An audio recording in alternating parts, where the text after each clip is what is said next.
A couple months ago, I was at the National Pro-Life Summit in Washington, D.C., and a young woman, Rebecca, came barreling towards me in the hotel lobby who wanted to share her story with me.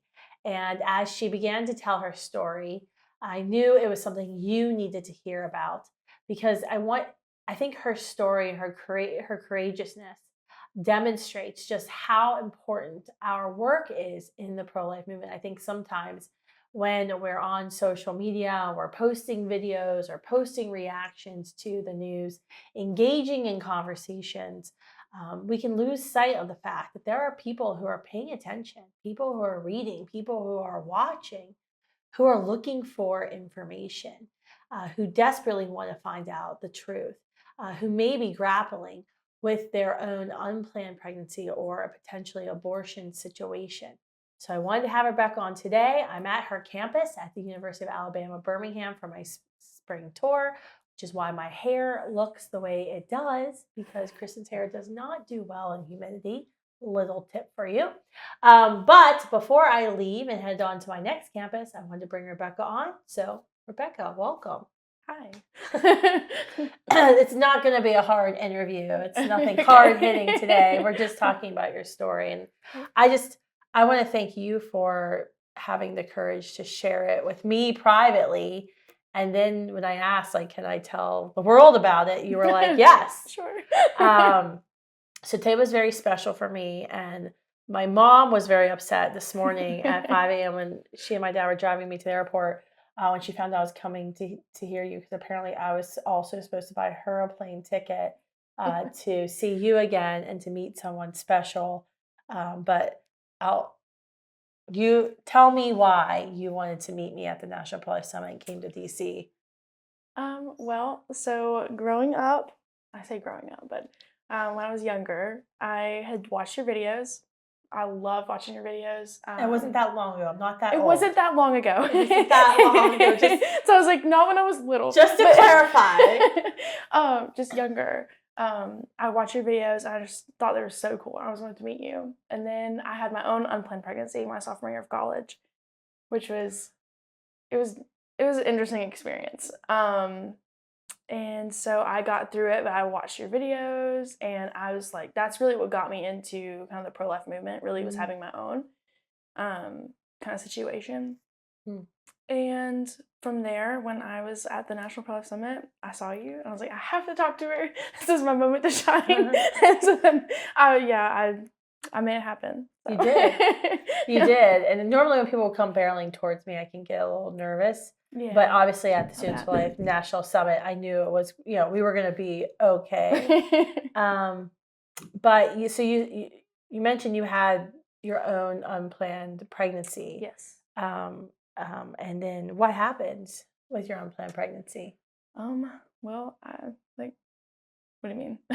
What was the result of your unplanned pregnancy? Oh, yes. Who's here today? Yes, I had Mercer. He's my baby. I love him with all my heart.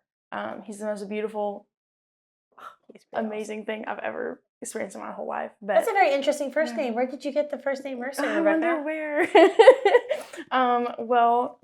It's a lot, but I have your maiden name. I knew it was Mercer. And his dad's middle name was Mercer, and so it's been in his family forever, which I found out. So it was like the most perfect. It's just perfect culmination of both of us in one. It was really nice. So I have a fifth child now, in case you didn't know. And I got to meet Mercer today, who is a year and a half, who is adorable and beautiful. And I got to give him some Thomas the Train. Was this his first Thomas the Train? Oh, yes. He loved them. Yeah. Hopefully he becomes an addict like my children were. We'll see. We'll see. I'll be responsible for all the trains, train tracks that you have to sell. I'll tell him. We have the Polar Express that goes around. Yes, exactly. But Mercer actually came out on campus. I got to hold him for a little bit while I was engaging with students. It was funny because when you told me about Mercer, you showed me his picture. He immediately became the fifth most beautiful child I've ever seen in my entire life. It was instant. So I guess the question I have for you is, you got pregnant at sophomore year in college. Yes. So now you're a junior or senior? Senior. You're almost done. Because we were just talking about finals earlier. So yeah, you've got a couple more days left. What was the hardest thing when you became pregnant in college that you had to overcome?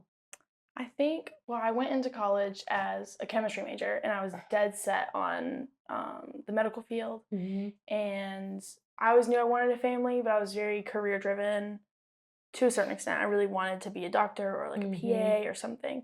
And so I went into chemistry because I like it, and that would set me up for success with the medical field.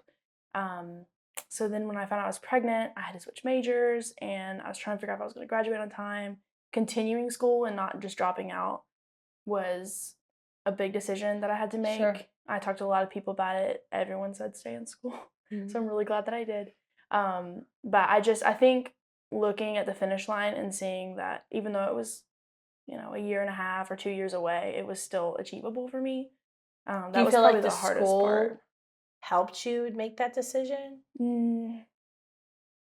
Not particularly. No, not really. No. I had a lot of friends that kind of they talked to me about it, and like when you're like, yeah, I just found out I'm pregnant. They're like, oh, how do you feel? Like, are you good with that? What are you gonna do? And I'm like, what do you mean? What am I gonna do? Like, it's my baby. But as far as UAB goes, I didn't have access to all the resources that I should have had access to. I didn't know about them at the time. There was like where you can get access to pregnancy parking spots. I didn't know about that. That's so legal. I parked, like 3 parking lots down from my one class on campus. It was nighttime. I was walking like 8 months pregnant through the thing. Yeah, it was a lot. But did the school contact you and be like, hey, we heard you're pregnant? I had to sign up. Like I had to go reach out to them. Yeah, I had to reach out to them and tell them like I applied for my Title IX stuff, but they didn't tell me about all the stuff that I got through Title IX. So a lot of it was me doing research. Like I had to research certain things. I just didn't research a parking spot. But I just had to do research on, they have like a childcare program, but it's only for specific things. And it's just, interesting. But I think all of that just kind of culminated into a situation, It wasn't the easiest to navigate, but. Where did you live when you were pregnant with Mercer? Did you stay on campus or? No, I got pregnant. Yeah, I didn't live. I lived, but I didn't have a home for a while. I lived in my car, and then. Wait. You're a college student. Yes. How did you not have a home? Well, I left my parents' house like 3 months before, and I was crashing on a friend's couch for a while. I was in the midst of some fantastic decisions in my life, just making great decisions. It's just wonderful. And then when I got pregnant, I realized that I should probably straighten my act out since I had a kid. So that kind of shifted my whole outlook on that. But you were living in your car? I was. So the friend I was crashing on their couch lived like 40 minutes away from my job, which was fine. But then when I got pregnant, I was sick all the time, so I had to miss work. Yeah. So I couldn't make payments on anything. It was a very interesting time in my life. But I slept in my car right outside of my job for a while. About 10, I remember like 10 weeks pregnant, and the little cops that were in the little thing, they knew me, and so they'd come check on me and stuff. It was sweet. But yeah, it was a lot. And you were still going to school too? Yes, here and there. It was, like I said, it was a very rocky time in my life just without the pregnancy. It was just mentally going through it, and it was just a lot. But I was still going to school during that. It was online. But yeah. And were your parents, did they ever come around to be supportive? Or? They're very supportive now. Yes. They love Mercer. Well, how could you not? I know, right? He's literally adorable. They love him to death, and we do family stuff together. It's very sweet. Yeah, for sure. It's just at the time, I think I wasn't making the decisions that I needed to be making for myself to receive help from anybody. So I kind of, you make decisions and you learn. You had to find your way back. I did, yes. So today you have an apartment. Are you near campus here? Yeah, I live about 25 minutes off. Okay. And so you're finishing up school. What's your plans for the future for you, Mercer? I want to teach math.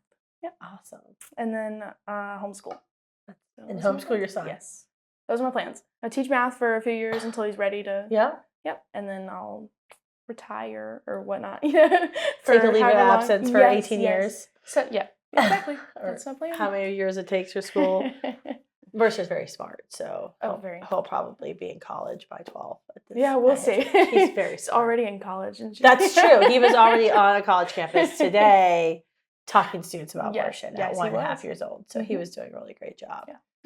You mentioned, I wanted to hear your story, but like then you're talking about being on campus, going to the Title IX coordinator. One of the things that we do at Students for Life is we have the Standing With You initiative of trying to help pro-life student groups on campuses, one, find the resources that are already there on campus or in their community, and then two, promote them, and then three, force the campus to like do more. Right.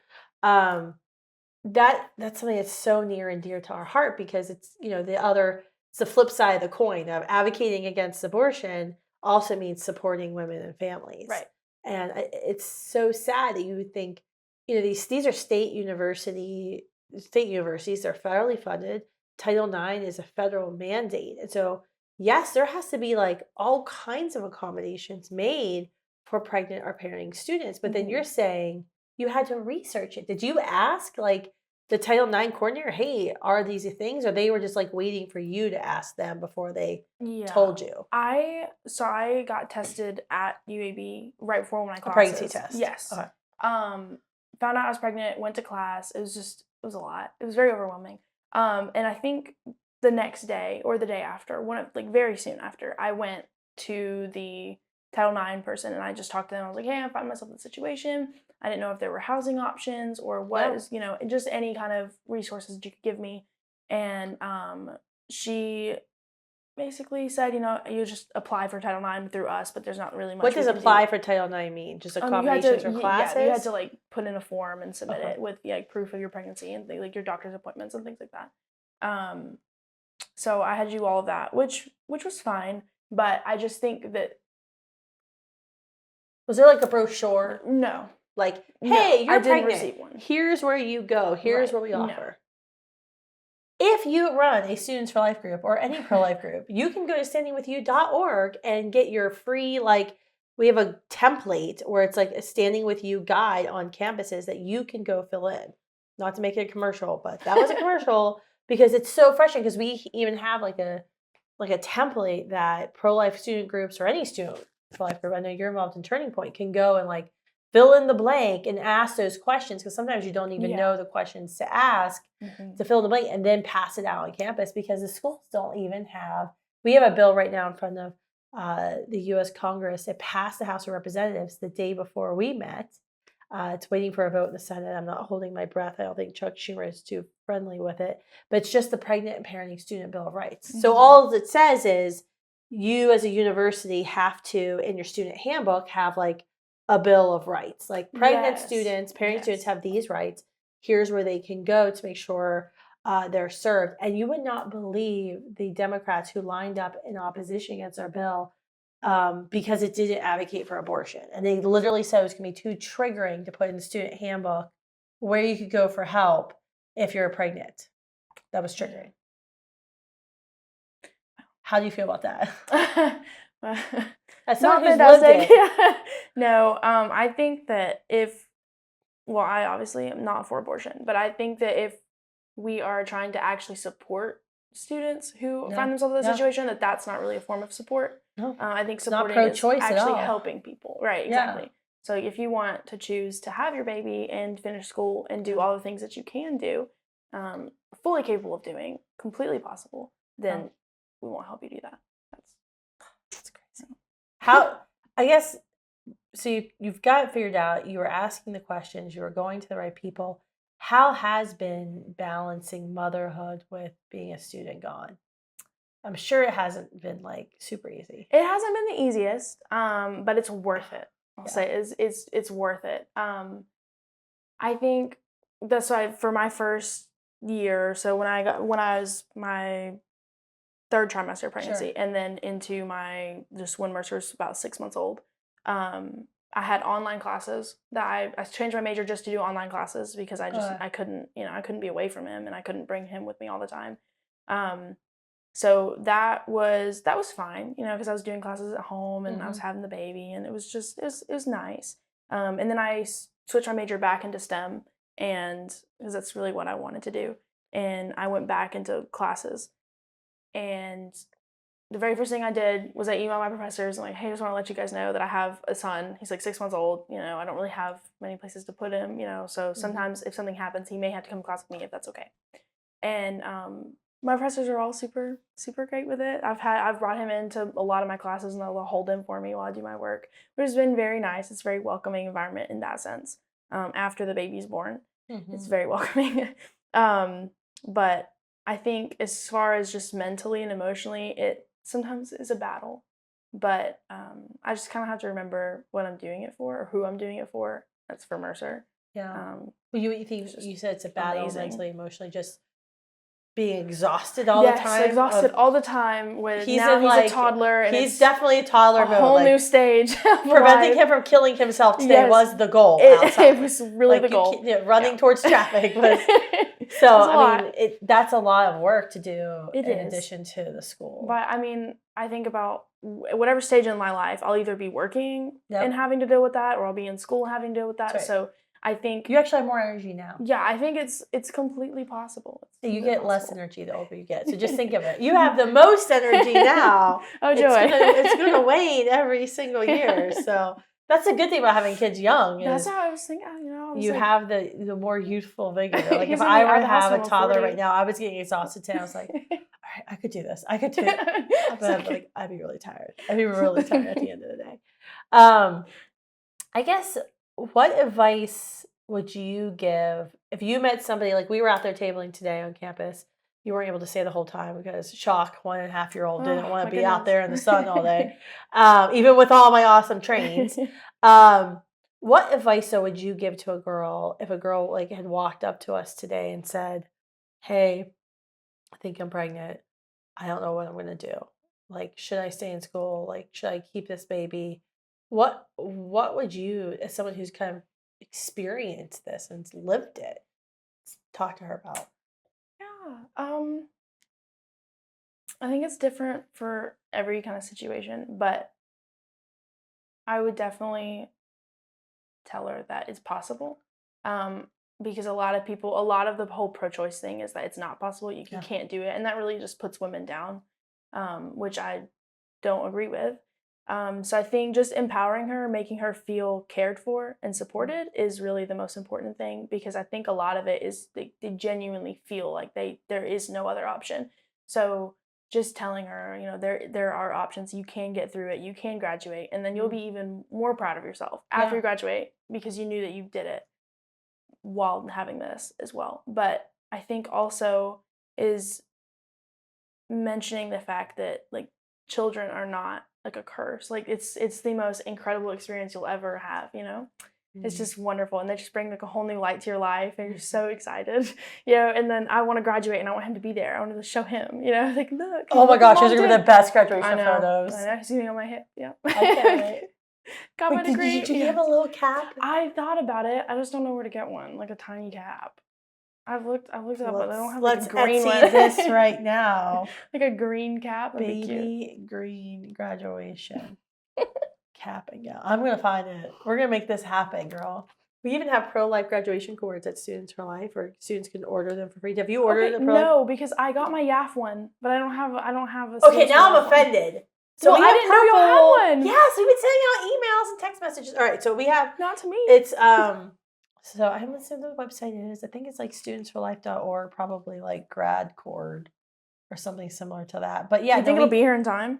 Oh, you can order till May 10th. So yeah, we will. But like my graduate. But see, if I order on May 10th, it would be definitely too late. No, but you can order until. So okay. We are shipping. Yes, studentsforlife.org/grad cord.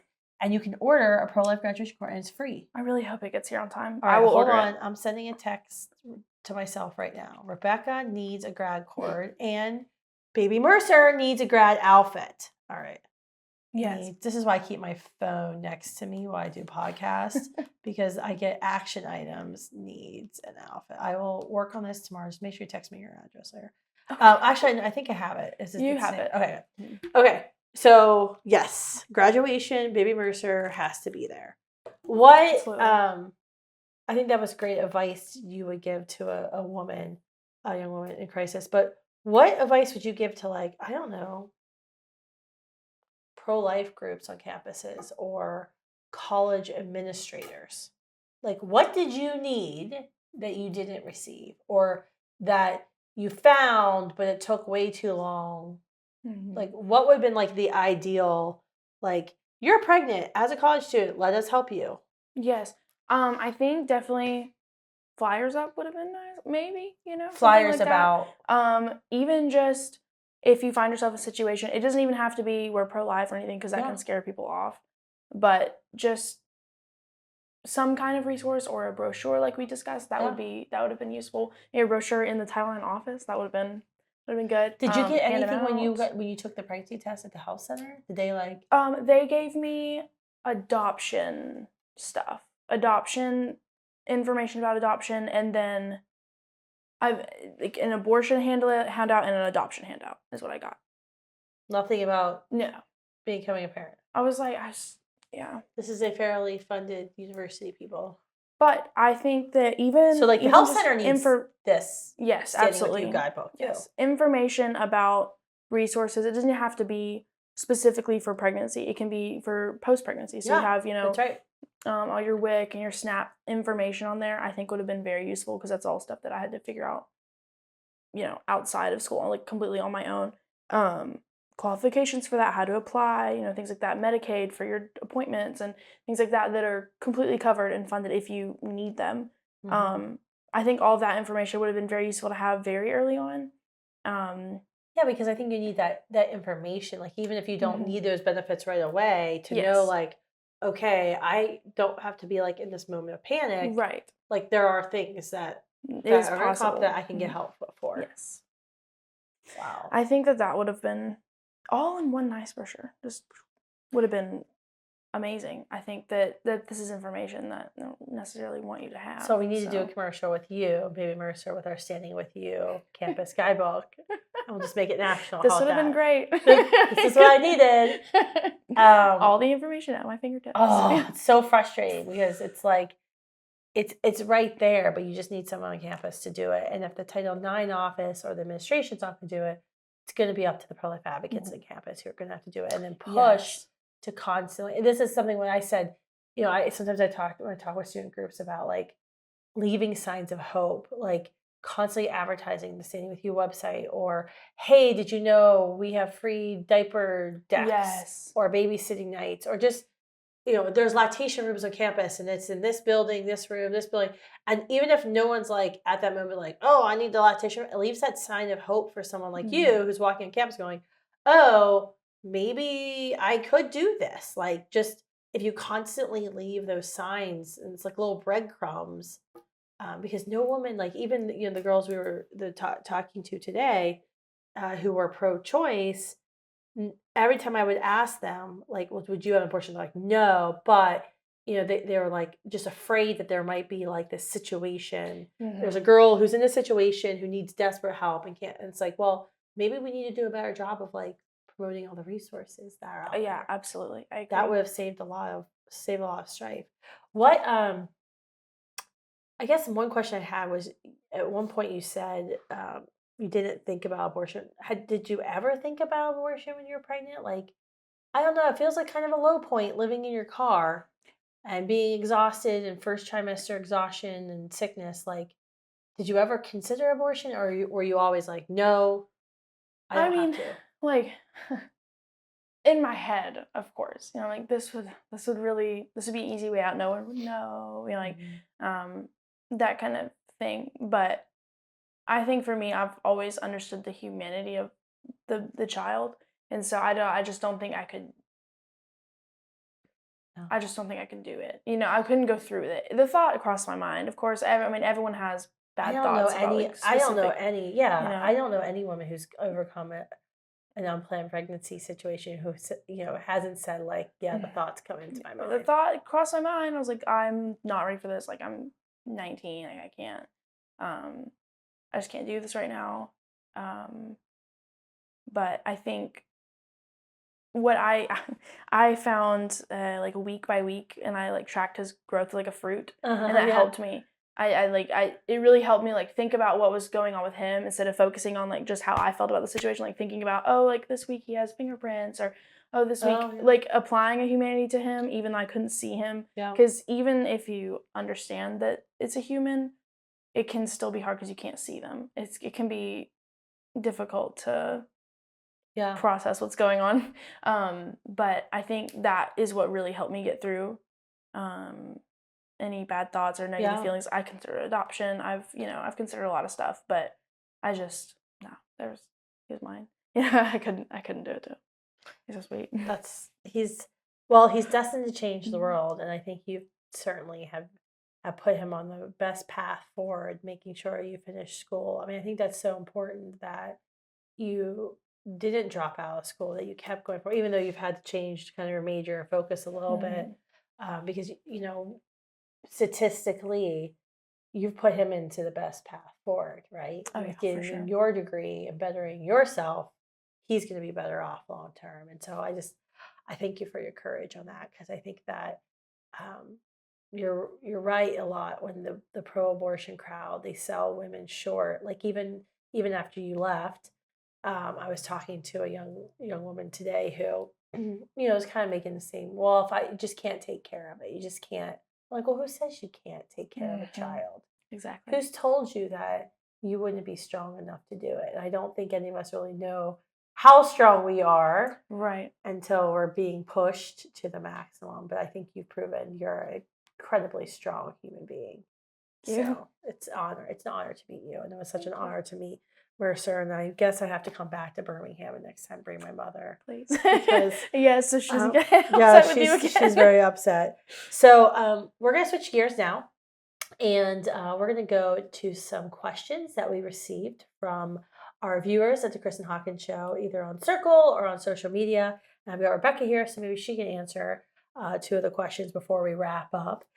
We want to make this as much as possible audience participation, even though the podcast isn't live. That'll probably be the next step. We'll have to start doing these live, although I was thinking about that. It'd be kind of fun to do a Twitter space or an X space while the podcast is happening, although people be like wanting to butt into the conversation. It would be difficult.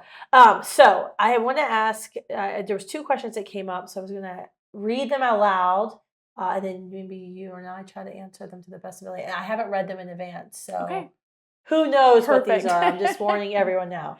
Sometimes they're real zingers, so and it makes me think, and then I don't appear very smart. So, all right, from Mary, what do you think is the biggest lie our culture tells women? What do you think it is?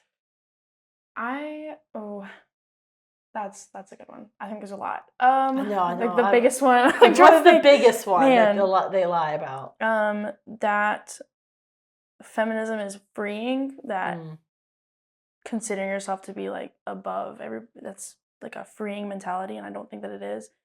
And I think that's led to this whole situation. Actually, I think that's kind of led to women have to be able to, kill their young in order to be, in order to be equal to men. And I think that that's the biggest lie. I think that our strength lies in our nurturing ability, and we can't do that if we don't have anything to nurture. Yeah. So I think that definitely kind of stripping us of our femininity and making us think that that is an undesirable, trait in women is definitely what has led us to a lot of. Yeah, I mean, you think about the whole situation we have right now with the transgender movement and, child sex change surgeries. It's this like lie that, one, you weren't made for a purpose, right? And then if you were made female, your purpose is somehow diminished because you're not a man. And it's like weird, because the feminist movement was supposed to be established to make sure women and men were equal. But then it became like, well, women have to be over men. Yeah. And we like lord over the stupid men, which I think a lot of that mentality is still, especially if you look in like TV commercials and Hollywood shows. you kind of still have that the man is like the punchline in a lot. Mm-hmm. My husband hates that. Yeah. Punchline in a lot of the jokes. But so it's like we're supposed to be equal, but then we're better. But then now it's like now this thing is like, well, we just have to be men. Exactly. Yep. So it's gone from like we can be different but equal, but no, now it's like no, the normative is the male. So that's why we have to have access to abortion. That's Mm-hmm. why every state that's passed a state ERA, Equal Rights Amendment, their Supreme Court has like like as soon as a state passes ERA, you're like, oh, ERA sounds good, equal rights. Well, what you don't know is that they're using it for nefarious purposes to, justify abortion up until the moment of birth because every Yeah. state that's passed the state ERA, they immediately go to the state Supreme Court and sue and say, this is why we need abortion up until the moment of birth. And the state Supreme Court says, well, you're right. The male can't get pregnant. So obviously women need abortion in order to make their bodies like men. I'm like, oh, I kind of still like go back to like women are better than men approach rather than we should just be erased in general. Yeah, I agree. I agree completely. But yeah, no, it's kind of scary. I mean, Elon Musk is even like, and I don't think he's like a pro-life advocate by any means. Maybe he is secretly. He's obviously pro making babies with lots of women. Yeah, well, he has done that. I don't know if he'd be like anti-abortion crusader, but I mean, he's even rightly called out, and I've covered it before on the podcast with other clips, like, the population demise is the greatest struggle we face. But what else do you expect when you have women who are being told like to stop, to interfere with your career, to have a baby is like the worst. Even I was talking to a young lady today who was having a good conversation. She was pro-choice, but we were finding some common ground, trying to move her closer and closer to the truth. And she was like, well, I don't even know if I want to have kids. And I was like, that's such a weird, like, statement that you wouldn't have actually even heard, but you hear that a lot now. Right? Like that's not uncommon. She wasn't like speaking out of turn. Like that's a common statement you hear from a lot of young women is, I don't think I want to have kids. And I'm like, why? Yeah, why not? Kids will change your life. Like as you were saying, baby Mercer has transformed your life. Like, can you imagine a world without Mercer? Not now. No, I know. It's like impossible to imagine your world without this human being who's destined to change it. I don't even want to imagine the kind of person that I would be without kids, even in the future. Like old and alone. I don't know. It's just. I mean, think about that existence. The incredible sacrifices you've had to make, and you were even talking about. We didn't go into detail, but the path you were on when you got pregnant with Mercer, and you knew immediate changes had to happen, and then seeing and having to go through the sacrifice. And then the mental discipline of getting up, going to class, trying to find a babysitter, taking him to, I mean, that is not easy to do. But you are, I would, wager to believe, a much stronger, more responsible, better human being. Absolutely. With Mercer than without Mercer. Yes. 100%. And every kid does that to the parents, right? Because we're all naturally like selfish. Yes. And I think that's the problem is if you coddle a generation of people to just be dog parents, we're gonna have some problems. And I'm a dog parent. I have 4 little puppies, and I love my puppies, but I love my human babies more. But being a dog parent is not the same as being a human parent and having to sacrifice for another human being, for another human being's future. That the things and decisions you make. All right, next question. I feel like just give the question from Christina. How do you respond to a pro-choicer who says a fetus is just a parasite? You want to take that one? You've watched some of my videos, I've heard. Well, I think first you have to define parasite. So parasite relationship is where one entity is usually foreign entity is just taking from the other entity. But there's 2 things is that the fetus or baby or embryo, whatever you want to call it, is A, it's not foreign. It's exactly where it's supposed to be. Okay. And B, it's a symbiotic relationship. It's giving back to the mother. They give you, your body produces more blood. You don't get sick as often. That's right. They can give you part of the white blood cells. You share oxygen. There's all kinds of things that that baby is exactly where it's supposed to be. It's not just randomly shows up one day. You It's like an alien intruder. Yes, it's there. That's not how that works. So yeah, no, it's not a parasite. That's one of my favorites. Apologetics by Rebecca. I didn't even have to answer the question. You answered it perfectly for me. I know it's interesting because I've actually had students on certain campuses. I'm thinking about a speech I gave at Virginia Tech where I said, well, is the human inside of a mother a different species? And they kept trying to say yes. I was like, well, no, it's a human, right? Yep. It's unbelievable. So it's unbelievable sometimes the comments that you hear. And it's almost like you want to ask people, did you want to repeat back what you just said? Because it sounds to me that you deny science or having to accept this like ridiculous statement in order to justify or to make it sound better to justify your abortion views. When really everyone should just kind of, I think if you're pro-choice, you should accept what Bill Maher says, right? Mm-hmm. That, yeah, abortion is murder, that it is killing somebody. And he just thinks that's okay. Yep. That's really what the crux of this entire argument is. Is it just okay to kill somebody because of their age or their size or location or circumstance or conception? If we just all started there at the fundamental point, we would actually be able to, I think, more quickly persuade people versus rather than these conversations we have campuses that spend a lot of my time trying to just teach people biology, which I'm like, you don't need me for that. You can Google this. Yep. It sounds better in their mind to say, well, it's not a human, than to say, yes, it's a human. I think you should kill it. Yes. It's more palatable to you as a pro-choicer. Mm-hmm. You've never been pro-choice. No. No, I couldn't do it. Nope. I didn't even know what abortion was, and then one day, I think I heard about it. I think it was probably one of your videos.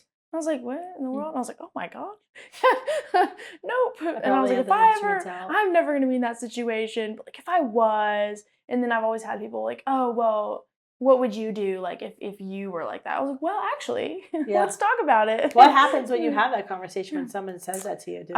They usually just like, "Well, and they walk away. It's really interesting. I would love to continue the conversation with you sometime. Yeah, because you literally are having the conversation, and then you're the reason a lot of people justify having abortions. And so when you present them with the truth, I'm sure it kind of throws them through the loop because they're like, oh, maybe I shouldn't have said this. She did choose life. And yeah, I've had people tell me, they're like, well, your situation was difficult, and that's why not everyone wants to go through what you went through. And I was like, I didn't really want to go through it either. I wasn't like, woo, having a blast. It's just what you have to do as a parent. I think also having people understand that the second that you find out you're pregnant, or even from the moment of conception, but when you find out you're pregnant, you are a parent. Yeah. Like, it's not, I have 9 months till I'm a parent. Like, no, you are a parent. And so you need to actively be doing what it takes to become a better person for your child. Even though they may not be out in the world yet, they will be. And so I think a lot of people might wait till it's too late to start making serious life changes to be better for their children. And I think that if we kind of change the whole culture about understanding that it's a human being inside of you and that is your child, whether or not you're happy about it doesn't really change the situation. I think that would be, I just really want to see it happen. It's like, well, one day it will. We will change the culture. It will happen. And by sharing your story, hopefully you'll have impacted thousands of people who tuned in this podcast. I want to thank you for your courage in doing that and for choosing life for baby Mercer and giving us all Mercer. And I want to thank you all for joining us for this very special episode to hear Rebecca's story. Make sure you share this episode wherever you get your podcast, YouTube, Spotify, Apple. Until next week, everyone. See you later.